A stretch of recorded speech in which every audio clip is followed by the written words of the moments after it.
to go to St. Louis this past weekend, and Saturday at least, and visited four families, four who have graduated from here. It's a wonderful thing to see people who are, 12, 14 years graduated, to visit with them, see their children, see the life. I assure you, the life goes on beyond college, beyond it. It really does. People get married, have children, get jobs. It all works out, you know. But every place I went, each of the places, the first topic came up, and it wasn't me bringing it up. It was about Pope Francis. And there's a light that's dawning on people right now, and it's not the dawning of the light of Pope Francis. It's the dawning of the light of Christ. Because what this man is forcing us to do is to go back to fundamentalism, to go back to the very things that we are supposed to be doing. If there's anything he teaches well, that he teaches us to listen to what God had to say, it's the Beatitudes.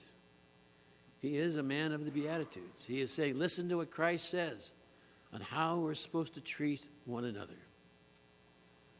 And it got me thinking.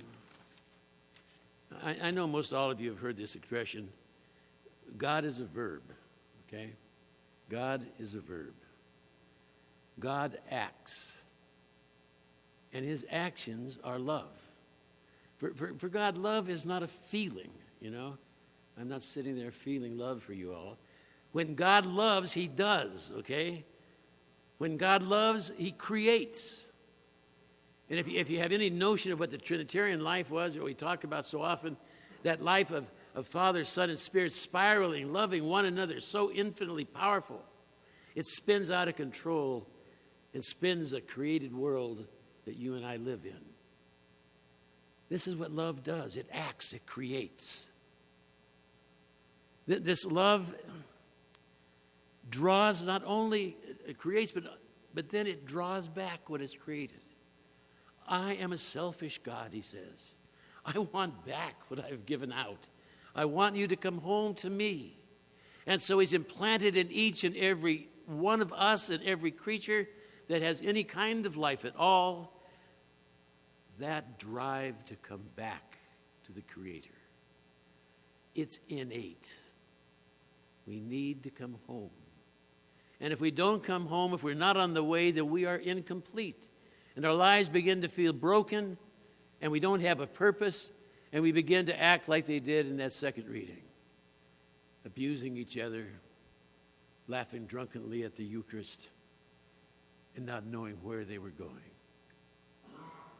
God creates, God draws back. God teaches. He teaches each and every one of us. Again, one of the gifts of going out this Saturday and seeing these families with little babies. There are a couple babies, a couple of the older kids, and all the way up to 8.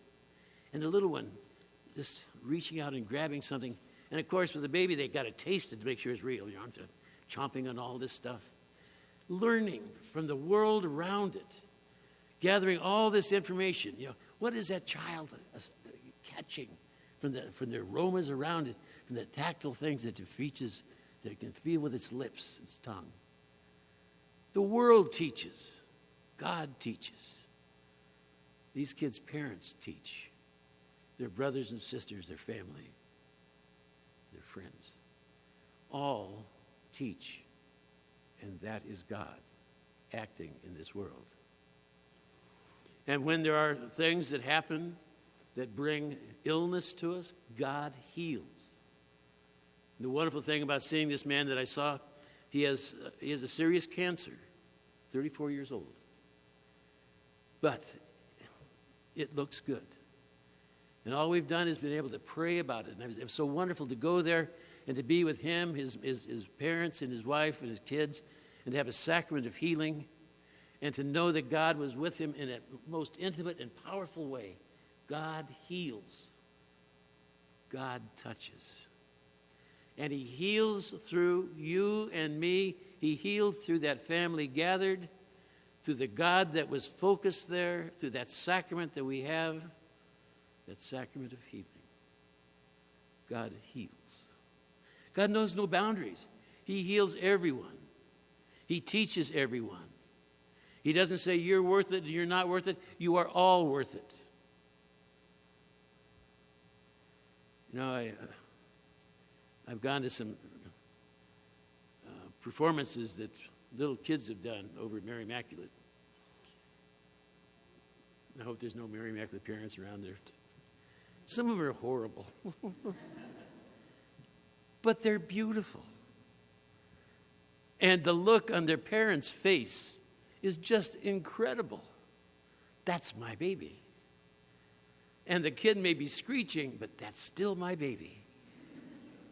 God doesn't care what we think about the performance.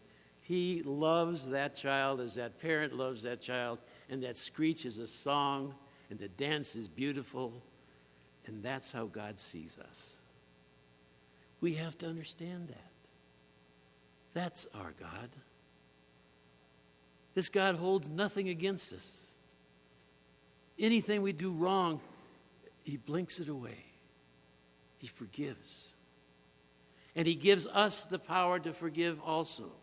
And more than that, He gives us a command to forgive. And I pray that there's no one in here now whose heart is so hard that there's some hurt that has happened that they can't let go of. That they can't say, I forgive you. And really deeply mean it. God forgives. And He forgives through us. And then He feeds us. He wants us strong. I love what Pope Francis said the other day. He says, the Eucharist is not an award or reward for good behavior. The Eucharist is food for the journey and strength for the weak. What a gift He gives to us. He wants us to flourish. He wants us to come back home on our own, with our own strength, choosing to say, yes, Father, yes, Father, yes, Father. All His actions confirm. All His actions confirm His presence. Even the cold that drives you to walk faster, and to wonder why I'm coming over to Mass in this cold. It's a gift. Coming here is more important than being warm. God confirms His love in every little thing. And one day those bare branches will blossom green, and we'll be seeing a whole new world with God welcoming us in a whole new way, being reborn in us as He is at Easter time, giving us new life and new energy. He confirms us always, even in the winter, when it seems so stark and dark. A light will come into the darkness and set us free. He invites us to, I think, to deep and intimate relationships. He calls us to marriage. He calls us to be able to share ourselves, all of ourselves, with another. And He blesses that. And then He calls us to be able to share that love with other people. He calls us to service. You will be at baptism priests, prophets, and servant royalty.